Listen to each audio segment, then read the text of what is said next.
Okay, today we are watching a program called The Tobacco Man's Sixth Sense. I'll say that again, The Tobacco Man's Sixth Sense by the Jam Handy organization, published all the way back in 1949. And my big question or my big curiosity with this one is, what is this sixth sense? I keep thinking about it, and I don't know what it could be. What does the Tobacco Man sense that none of us can sense? Besides, obviously, tobacco's quality, I guess. Is that just going to be it? Is it just going to be tobacco quality? I don't know. I guess let's dive in, right?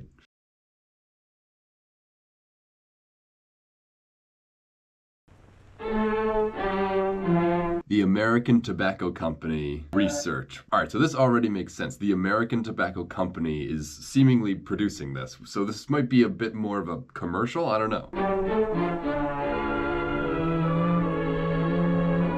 Company research laboratories. That's interesting. I always love this sort of stuff. This was just an unexpected development in this story. This is being presented to us by the tobacco company's research laboratories specifically. That's interesting. That's interesting to note. I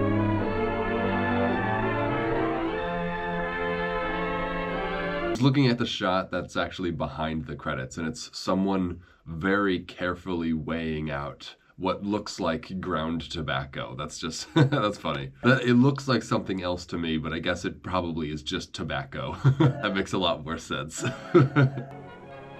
Here is a field of tobacco. The commodity. Wow, this is what tobacco looks like. Isn't that so funny that, like, I have no idea what tobacco, like, the plant actually looks like, but I guess here it is. The commodity whose sweet-smelling, enjoyable-tasting smoke. Sweet smelling? Does it actually smell like tobacco out here? Like, does it only take on that smell when it dries, or does it actually just smell like a pack of cigarettes in here? Like, is this guy walking in this field just, like, smelling cigarettes? Has contributed to man's pleasure for centuries. Contributed to man's pleasure for centuries. That's a funny... it's true. It's just the language that they use in these is always funny. One of the major sources of wealth to the early American colonies. I appreciate them mentioning that. One of the major sources of wealth. That is very pertinent. And when you think about, like, the wealthiest people in America now, or the wealthiest, like, families in America now, some of them, at least some of them, got their start growing tobacco in, like, 1790 or something. You know, like, that is pretty wild. Or even earlier than that, probably. But, like...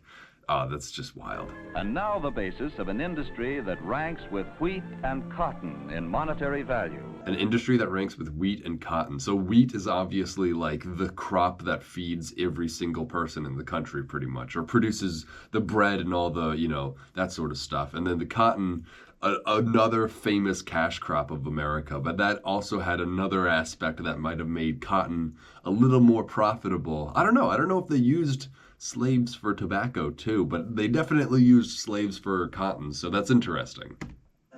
I guess tobacco was probably grown in the same areas as cotton, right? Tobacco is more like a southern crop, I think, so it might have been grown alongside cotton. Until recent years, the cultivation process... I feel like there's two sorts of plantation farmers, though. The cotton farmer and the tobacco farmer. Like, you don't kind of mix those. I don't know. Maybe that's just me. I just feel like those are two personality types right there. Value. Until recent years, the cultivation, processing, and manufacture of tobacco were almost entirely an art. Until recent years, it was almost entirely an art. See, that's what I love about these old programs, too. This is the age of taking things that were an art and turning them into a science. I feel like that's what we're getting into. I guess this is from the research laboratory, right? So this makes a lot of sense that we're trying to make sense out of what used to be an art. That's an interesting way of putting it. And the artist? The veteran tobacco man, skilled in the... Tobacco man, I find that phrase so funny. The tobacco man. Like, there was actually such a significant number of people who specialized in farming tobacco that tobacco man was like a thing. Like, I feel like this phrase was like a recognizable phrase back then, at least. Like, obviously people nowadays would still understand what tobacco man connotates, but like nobody uses that word or that phrase. I guess it's a word. Growing of tobacco and the earlier, simpler techniques of processing and manufacturing. A man whose father... Dude, I love this guy just inspecting his tobacco leaves. And his father before him had spent their lives learning These are actually like weird plants. Like they're huge, but also stunted. I don't know. how to Like make these leaves are ginormous. I guess that's probably what they breed them for, right? They breed them to have giant leaves and not grow very tall. That makes sense. how to make tobacco produce a better smoke. Better smoke. That's so funny.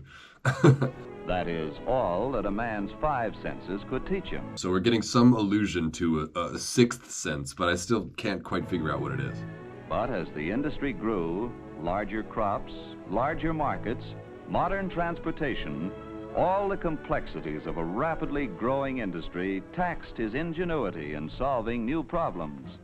This is so cool that we're in a tobacco laboratory. Like, I feel like I was taught as a kid that cigarettes are like so evil and they have so many like evil chemicals in them or whatever. And I bet that's true, but I've never actually gotten to see like inside like the cigarette laboratory or factory. Like this is them making the thing that is like so dangerous and disgusting to me nowadays. This great change in perspective had been brought about by the introduction of the new American blended cigarette. The new American blended cigarette. I wonder what that's all about. I should establish that I know next to nothing about smoking cigarettes or any sort of tobacco. Like I am purely learning on this time around. There's no there's no pre-established knowledge I'm going off of. Combining varying amounts of flue-cured, Burley, Maryland, and Turkish tobaccos. That was a whole lot of different types of tobacco. Maryland tobacco and Turkey tobacco. Are these terms that like people who smoke tobacco or consume tobacco anyway still recognizable, or are these just like old terms that nobody's used for tobacco in 100 years? I have no idea. With this change came a more discriminating smoker. A more discriminating smoker. It's so funny to hear a smoker represented as like a good, like honest person. Like not that smokers aren't that, but just like nowadays smoking is so like reviled in our society that like you wouldn't treat people who smoke as like a special good unit of people. You know, you would kind of treat them as an iffy group of people nowadays. So it's funny to see how the perception of the people who smoked back then versus now. I have to imagine smoking back then must have been a bit of a wealth status sort of thing, right? You can't afford to smoke if you're poor. So only rich people or, moderately well-off people can actually smoke cigarettes and not bankrupt themselves. So it might have started out as like, oh, rich people smoke. Yeah, because you had cigars and like the fancy pipes and everything. And then I feel like cigarettes, maybe that's what this is alluding to. Cigarettes kind of made it a lot more mass market consumable of a product. So that's very interesting. I've never really thought about that, but yeah, that's interesting that we perceive smokers differently than how the people during this time perceive smokers. Demanding a milder product of greater uniformity.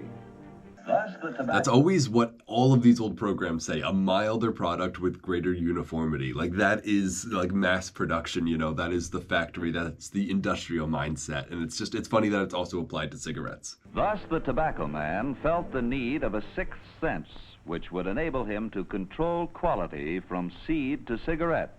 The sense of... From seed to cigarette. That's just like, I don't know. I think it's so funny how they're treating smoking as this like genuine, authentic, like cool person thing to be doing. Science.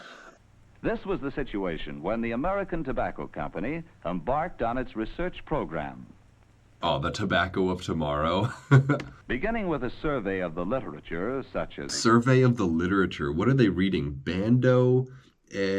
This is like some French shit or something. This is like Latin. I don't know what literature this is in regards to tobacco.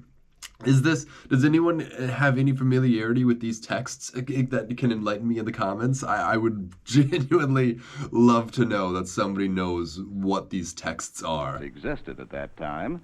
The program grew steadily until in 1939, this modern research building was constructed. The 1939. See, this is also like every modern research building's architectural style from this period. Like this is the modern new building for back then, which is just so funny because these all to me read as like super old buildings. At least here in America, this isn't like a super old building. This looks like my middle school, you know, this totally looks like I went to school here as like a 10-year-old. 1939, this modern research building was constructed to accommodate its expanding activities.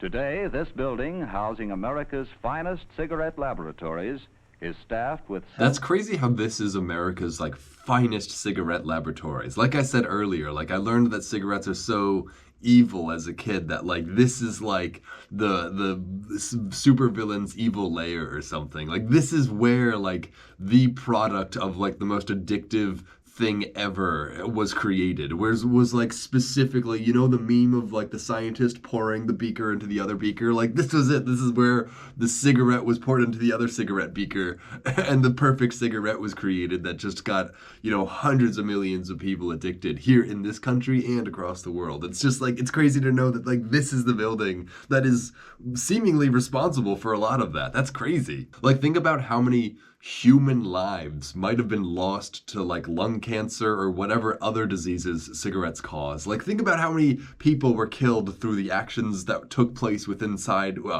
this building, you know? Like that's oh man, that's just a lot. I feel like I feel like we need to really think about that for a minute, but let's keep going. Some 60 trained specialists. Here, extensive studies are made of the 4 main types of cigarette tobacco.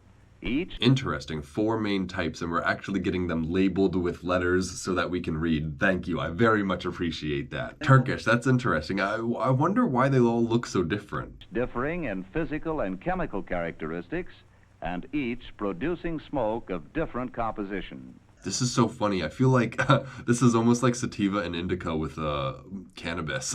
Or maybe not. I don't know. Like, what's the effect of smoking a Maryland versus smoking some Turkish? I feel like Turkish is the only one that I feel like actually fits in my mind. Like Turkish, like, what's hashish? Is that something similar or no? For example, flu cured, high in carbohydrates, High in carbohydrates. Are we eating this stuff? low in nitrogen. Yeah, see, I very much respect like their scientific ability to like figure out like high in carbon, low in nitrogen. Like that is, I never would have put it in those sorts of terms. I would have been like, yeah, how much it smokes, like how much it feels when you smoke it. I don't know. Actually, I don't really know much about tobacco, so I don't know what to say. But like, I don't know. I did not think we'd be talking about like the carbon to nitrogen like ratio here. Yields more acids in the smoke. Acids in the smoke. Yeah, I guess that's, you know, I guess like that's when your teachers or your parents tell you that there's 1,000 different gross chemicals in tobacco. I feel like that's what that's what they're talking about. Burley, by contrast, more bases. Factors which... It has bases? That's so weird. How? Like how do these two leaves of the same sort of plant have different like I mean, I guess I understand cultivars. influence aroma, taste, and palatability. Aroma, taste, and palatability. That's so funny because I have like smoked tobacco once or twice in my life, and like I just would not describe it with any of those words. But cause irritation if not balanced. Oh, that's interesting. So is the perfect cigarette like a balance between these all? Like, wow, that is very interesting. Like, even though I don't really care about smoking, like I never really knew that or understood that. I wonder if anyone understands that who smokes. I wonder if that's even true. Let's keep learning. Within these 4 types is an enormous number of variations. I just wonder, like, I'm so curious about Maryland. You know, like, why, why is Maryland like the only state that gets a call out here for tobacco? Like, I'm so curious. Resulting from differences in variety, soil, cultural practices, climatic... Cultural practices. I wonder if that means like human cultural practices or like agricultural practices. You know, I wonder. conditions. Like what's the difference in human cultural practices that results in your tobacco growing any different? Like, is it the music that you listen to while planting? Like, what is it, you know? It must mean more like agricultural. conditions and stalk position. To formulate a balanced blend, these differences must be evaluated for every crop and each locality. Yeah, that actually does sound like a lot of work to create a product that is the same across thousands of different farm fields with thousands of different, soil conditions and weather, climate conditions, and all that sort of stuff. I do agree that I guess it would be difficult to challenge to make a product that's the same every time based on that. But I guess, if you mix all the product from all the farms together, then you do get a homogenized mix of tobacco. Out of this grew the American tobacco system of pre-purchase analysis. Experienced tobacco buyers make a survey. Experienced tobacco buyers. Isn't that crazy that there was like experience, like you would be really so into your tobacco that you would go to the farm to just inspect the specific leaves of tobacco that you wanted. Like that's that's taking it a bit far, but you got to respect it. Survey of farms in all tobacco growing areas, selecting representative samples of tobacco which they forward to the laboratory. Here the samples are received and recorded, and the tobacco prepared for analysis. Dude, this pretty much is like the chicken of tomorrow, just with tobacco instead. I wonder how they're evaluated, like they're evaluated. Like, how do you evaluate the quality of smoke of tobacco besides just smoking it, Like, do you have a machine to smoke it, or is there just a guy who smokes like 1,000 cigarettes a day? Like the queen bee of a colony, but he smokes cigarettes instead of laying eggs. Like, like how do you test all this? Like, I don't know. Hopefully we'll see. These samples are evaluated, and within a matter of hours, reports are on their way back to buying supervisors by wire, phone, and mail. Buying supervisors. See, like this is getting a bit above my pay grade now, I feel like. Dude, I love how the tobacco guys also have like notably different hats than like the other agriculturalists we've seen on this channel. Like I haven't seen white hats with black like buckles or whatever. Like this seems like very like South American, like Central American, almost like Banana Land-esque hats, Like it's interesting. I don't know.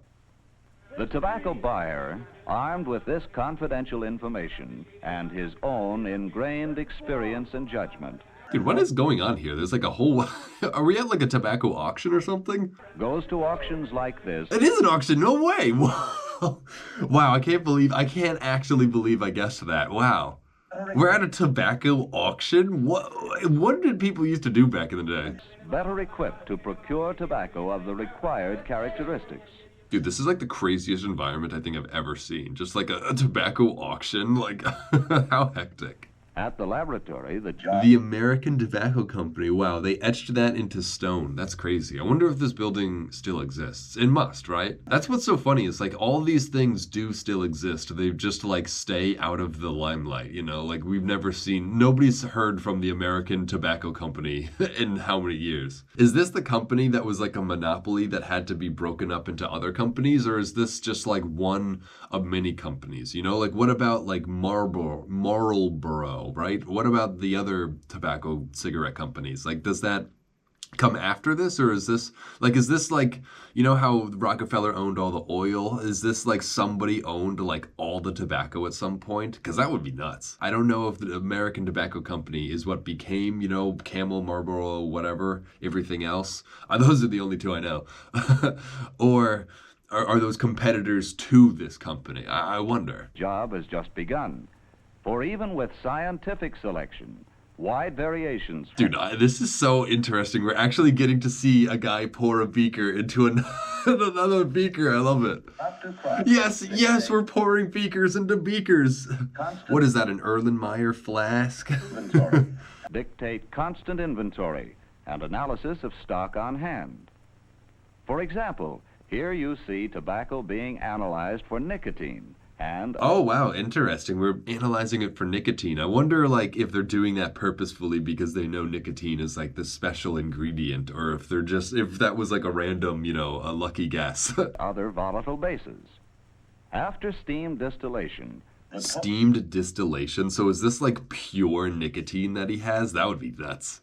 The total volatile bases are determined by titration. Titration, interesting. The nicotine and a fractional part of the distillate is precipitated... The nicotine and a fractional part of the distillate. So what they're saying is this is almost pure nicotine, or at least like mostly nicotine. That's crazy. I wonder, like, what are the effects on the human body of ingesting like pure nicotine like that? Like this guy, this lab worker, first off, he doesn't even have gloves on. Like he is catching nicotine drops on his skin. He must have already come up with the idea for nicotine patches already. Oh, that's so interesting. It's like I have no interest. I have like literally absolutely no interest in nicotine or tobacco whatsoever. But I'm so proud of myself for still finding this interesting. With silicotungstic acid, the precipitate filtered and ignited, This honestly is almost a blue. the residue of silicotungstic oxide Silicotungstic oxide. See, like, wow, impressive. Impressive knowledge use right here. cooled and weighed. The result is indicative of the total amount of nicotine in the sample. Interesting. So they're isolating the nicotine so that they can tell which variety has the greatest nicotine content. That is, again, very similar to Chicken of Tomorrow. Like, we are definitely trying to uncover the best breed of tobacco right here. Other criteria of quality for which tobacco samples are analyzed. Dude, look at these flasks. This is pretty crazy. Like, I've never seen a flask like this with a little straw in it that you can blow into. Wow.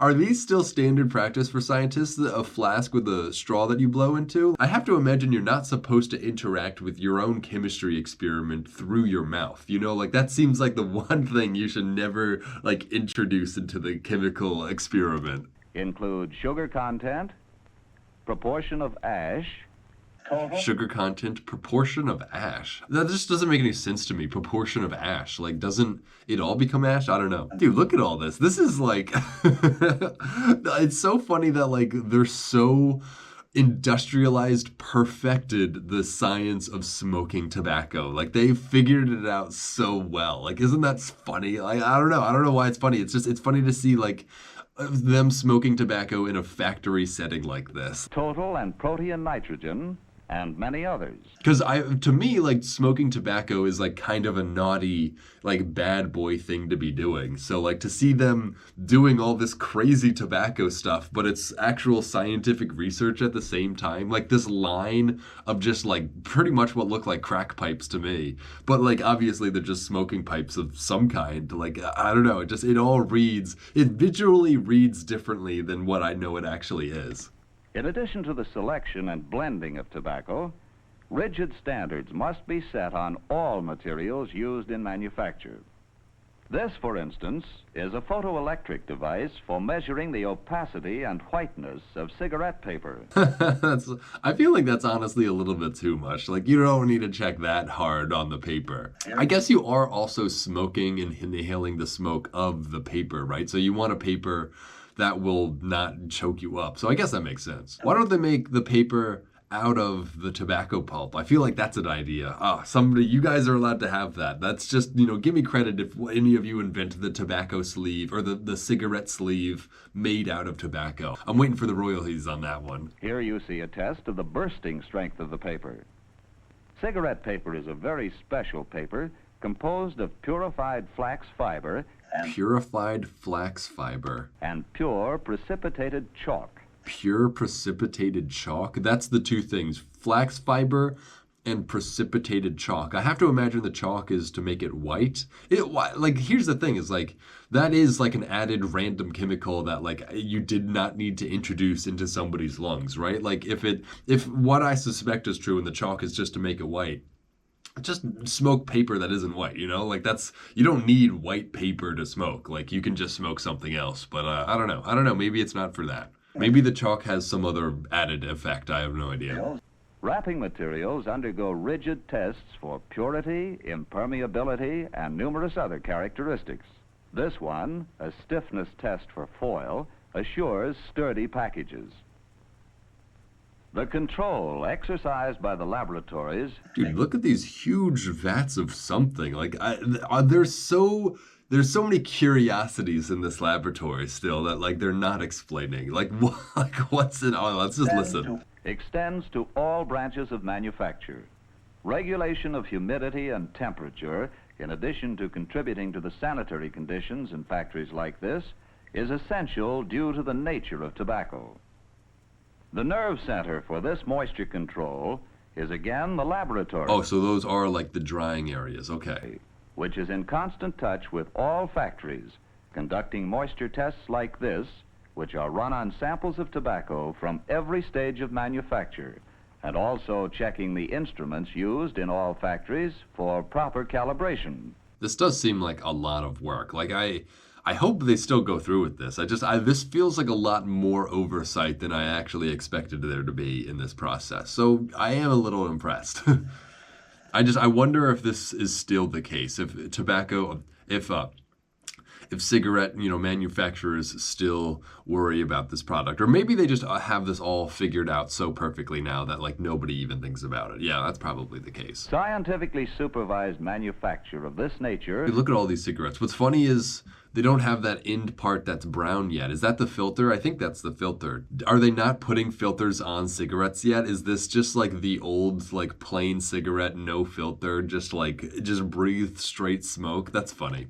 I'm glad we're getting to see that though, because that is very pertinent for the time period that this is being made. Like this is even before cigarette filters were like mandatory. I'm pretty sure they're mandatory now. So like this is before that law was even passed, which means this is before we even knew how horrible smoking really was for you. So that's again just revealing how much we knew back then versus right now. Helps produce a finer... Lucky Strike. It's toasted. That's funny. I feel like toasted is a word to describe a state of mind, probably because of this package alone. Like, I've heard toasted before. Lucky Strike, though. I feel like I recognize that as well. I feel like Lucky Strike... Aren't those matches? Yeah, these are probably matches. Did they make Lucky Strike cigarettes, too? Oh, that's interesting. That's the cross... I don't know, what is it? The cross business platform or something like that, where you sell matches and you also sell cigarettes. That's horizontal integration of some kind, or vertical integration? Oh no, yeah, I think it's horizontal. I can't figure it out. Owning the company that sells the cigarettes as well as owning the company that sells the matches to light the cigarettes seems a little monopolistic. Finished product, and from every production line in every factory, from store counters all over the country. Lucky Strike, that's so funny that this is a brand that like I just did not have any recall of, like I have never seen Lucky Strike nowadays. Like they're always in the back of like gas stations and everything, cigarette boxes, but I've never seen the brand Lucky Strike. So it's funny that we're getting to learn about cigarettes through this brand that at least to me doesn't even exist anymore. Maybe Lucky Strike still is around and I just don't know it because I don't smoke, but like I don't know. I've never heard of Lucky Strike selling cigarettes. Representative samples are sent to the Lucky Strike laboratories. Here, predetermined standards must be met, physical as well as chemical. I love how they're looking at like a blueprint of something. Like that's how complex the cigarette is, where they have like engineer blueprints of every aspect of them. That is like crazy though. That is so interesting how much thought has gone into cigarettes. And with respect to physical and you have just like probably two people with doctorates in engineering of some sort and like discussing cigarettes too. It's just, I don't know. It's funny seeing how much effort went into this. The laboratory found itself frequently in uncharted waters. Its engineers were called on to design and build testing devices not available from regular instrument makers. Design and build testing devices not regularly built by manufacturers. See, this is actually so interesting because I always wonder about that, because you always see these very specialized machines in these sorts of old programs for doing like any sort of task, like quality checking cigarettes in a factory. Like there's always some very specific machine for some very specific task, and I always wonder like who made that machine? Like what company was even like profiting making machines like that, So I very much appreciate them telling us that like it was difficult to find these machines, or to find somebody to even make these machines, to describe to somebody. That's probably what those engineers were talking about, right? They were designing a machine to test some attribute of tobacco some way, and they don't have a way of actually building it. They need to contact a company to build it, and they have to explain to the company, yes, we're trying to do this, we're trying to test it this way and do that, blah, blah, blah. and they have to see if the company can actually build what they're describing. And it's just like I very much appreciate them including that because I have always been so curious about that aspect of this quality testing process because we've seen quality testing in factories a few times before already on this channel. So I'm glad I'm getting filled in on the difficulty behind acquiring the machines that they use. This one, a cylinder which tosses the cigarettes back and This doesn't actually look that hard to build, though, from a machine standpoint. It's just a cylinder that spins. determines tightness and stability, ensuring against loose ends. That's all the tobacco that was in there, that little pile, this giant cylinder. That's like what was that even testing? Like I know he said it, but like that little amount of material was tested, really? I find that hard to believe. Like, was this a real test, or was this like the scientists placating the documentary crew that was here on the day? You know, like, all right, I'll throw some in, but this isn't how we usually do it. Or is this an actual experiment that took place? You know, like, I never know.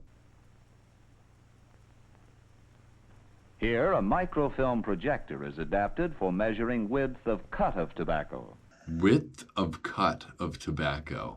Okay, I want a visual demonstration. This instrument was designed... Oh, I guess not. I guess I won't get it. Whatever. So interesting. I guess this is what we're talking about. Very specialized instruments for ideas that I can't even comprehend, you know? Like that's what we're into here. So I again appreciate the machine aspect of it all. This is sort of a blue, but I still think I don't know, the agricultural aspect makes me think it's yellow still. This instrument was designed to measure resistance to airflow, making sure your cigarette puffs freely and easily. It's so funny how much attention was given to like the quality of smoke just so that people could like kill themselves better and more enjoyably, you know? Like wow, like now getting lung cancer won't hurt at all. Like like okay, great.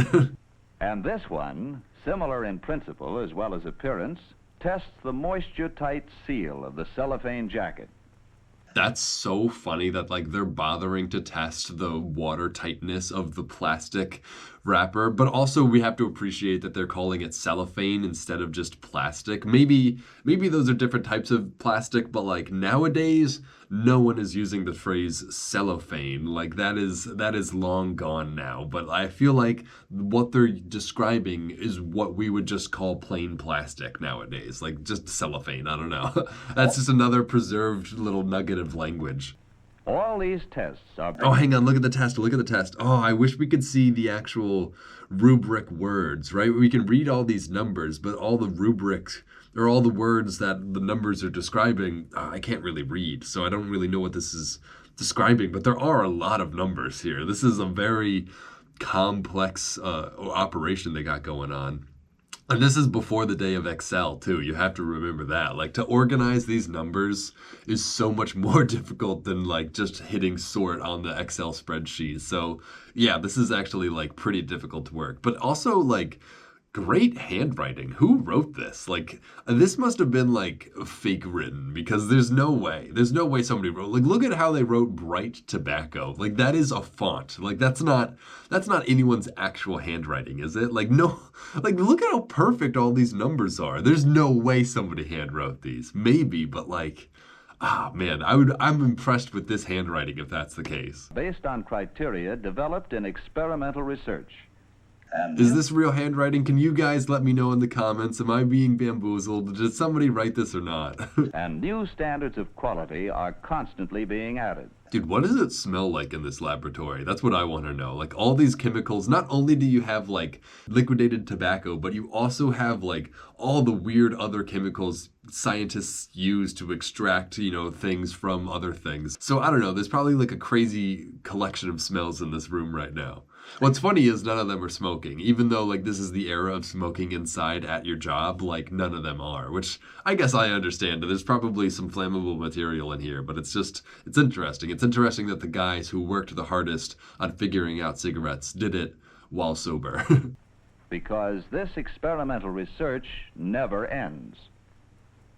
This is a mechanical Never ends. I wonder if they are still doing research like this nowadays. I feel like we have tobacco figured out, mainly because of what we're watching here, but I wonder, are we still doing research like this?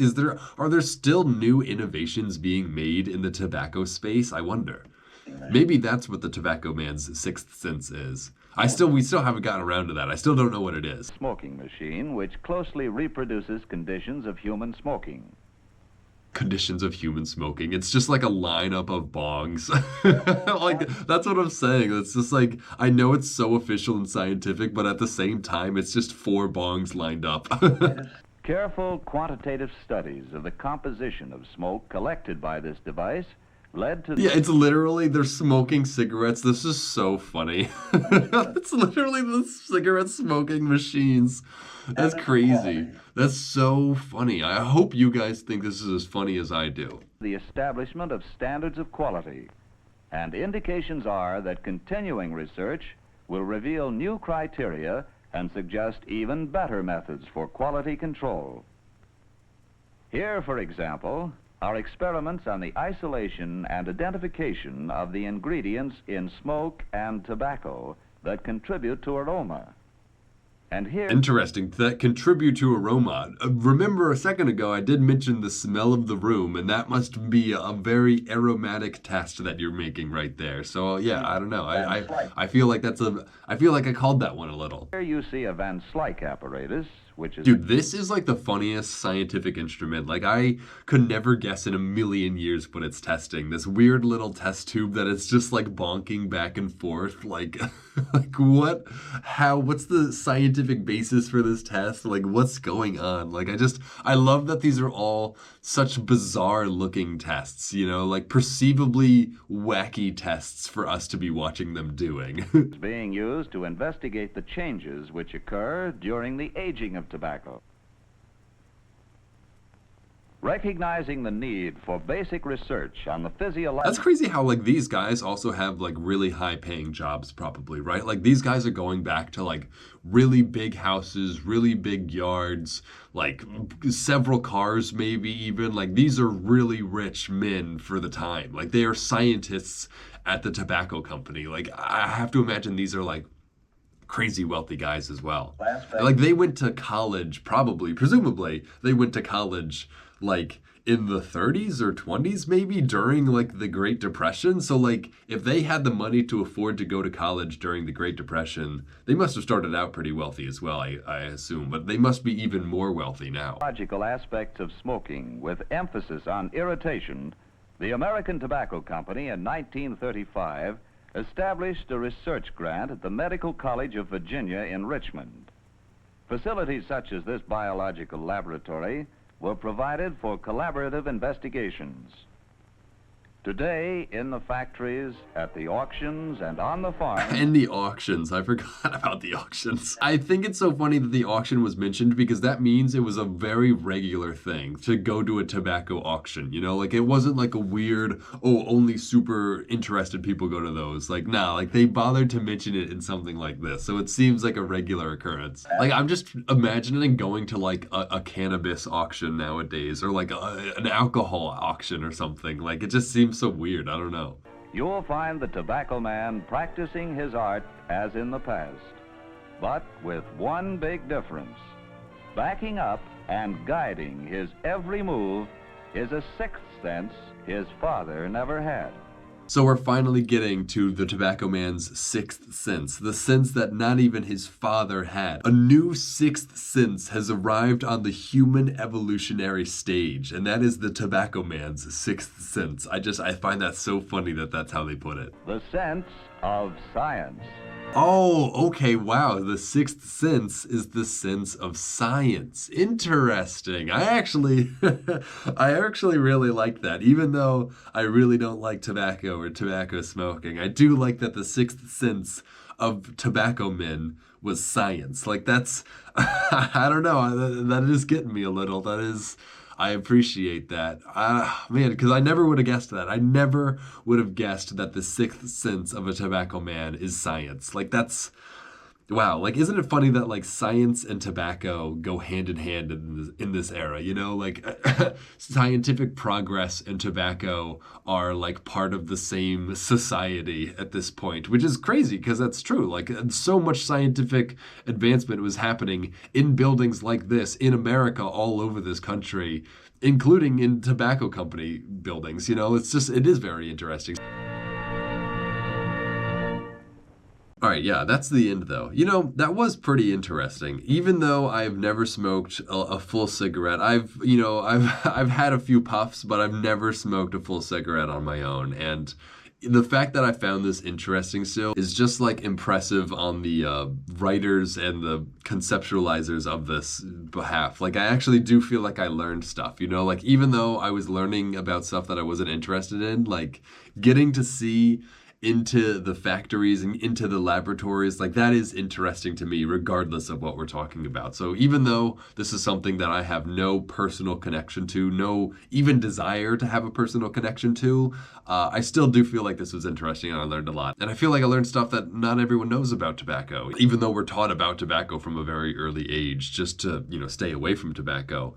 Again, it's very interesting also to see the perception of tobacco back then. They're very clearly in this program and, just in society in general, trying to make tobacco a good thing for people to be doing because it benefits the people who make money off of that sort of stuff. It's not because smoking tobacco was some sort of super patriotic act or anything. It's more because some people made more money the more people who smoked. So I don't know. Tobacco kind of is like the perfect like American metaphor in a way. Like it is a cash crop. Like the whole purpose of growing it and selling it is just to get people to smoke it so that you can make money and to kill them faster. Like this is yeah, there is something very American about tobacco. Like now that I'm thinking about it, like I'm realizing I'm pretty sure tobacco is native to this area. Like the Native Americans had tobacco and everything. So like yeah, I guess I'm learning to appreciate tobacco's place in American history and culture a little bit more. I wonder if I'm ever going to return to the subject of tobacco because I feel like you could do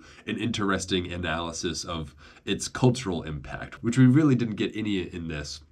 But I would like to see the actual cultural story of tobacco. I would like to learn about, the natives smoking it. That's honestly the most interesting part to me. But then also, the Europeans coming over and finding it and then spreading it around the old world as well, because people in Asia and Europe and stuff, they also love cigarettes, trust me. So like, it's just, I feel like there's two stories to be told. This is obviously one of them. This is the Tobacco Man's sixth sense. This is the story of how tobacco and science were used together to create the product of today. Very interesting. Maybe not very interesting, just a little interesting. Don't smoke, kids, please. Nobody feel tempted to smoke cigarettes after this. That's not the intention that I went into this with. So yeah, I'm never gonna smoke a cigarette still, but I did find this interesting, and I feel like I did gain another bit of understanding of American history and culture through this. Like, even though this is very specific, like, there is an aspect of American society, even a rich, like, super luxurious American society that is built off of tobacco. So, just very interesting. I do appreciate learning all this, and I hope you did too. And if you did, and you would like to support what I do here, you can follow the link in the description that'll take you over to the Internet Archive. The Internet Archive is where I get all these old programs from. So if you want to support me, donate to them. And with that, I think we are ready to cut to black.